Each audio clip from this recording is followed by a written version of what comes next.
Anđeli su od početka super serijala bili dosta misteriozni jer nismo dobili baš puno informacija o njima, ali evo jedna teorija koja mi je pala na pamet dok sam ponovo gledao Super, pa hajde da krenemo.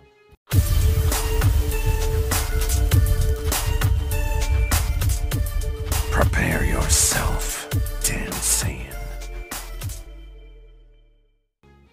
Dakle, kao što ste pročitali u naslovu, anđeli su najvjerovatnije imali svoj univerzum.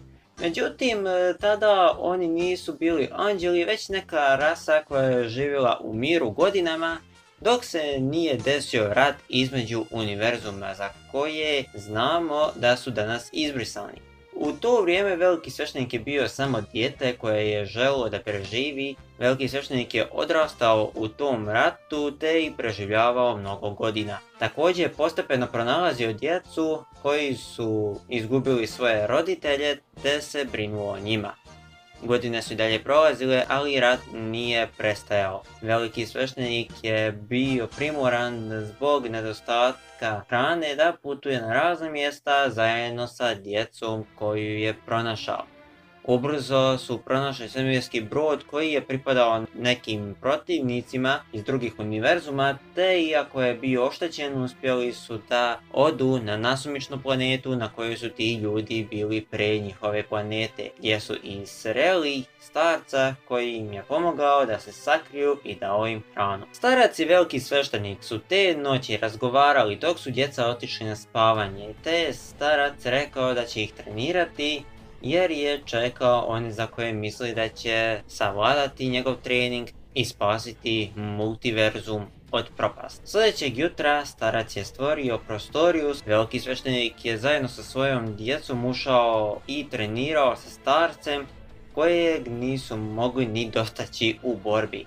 Tada je starac rekao da će u ovoj sobi trenirati sve dok ne usavrši tehniku koja im omogućava da se njihovo tijelo kreće samo od sebe bez njihovog razmišljanja. Godine su prolazile u toj sobi i veliki sveštenik je prvi taj koji je otključao tu tehniku, ali nije usavršio te jedan dječak koji je bio na pragu usavršavanja te tehnike rekao da neće odustati sve dok ne natjera druge univerzume da plate za sve što su učinili. Nakon mnogo godina treniranja svi su usavršili tu tehniku kojoj su posle dali ime Ultra Instinct. Osim jedne djevojčice koja nije mogla da usavrši tu tehniku koliko god se trudila.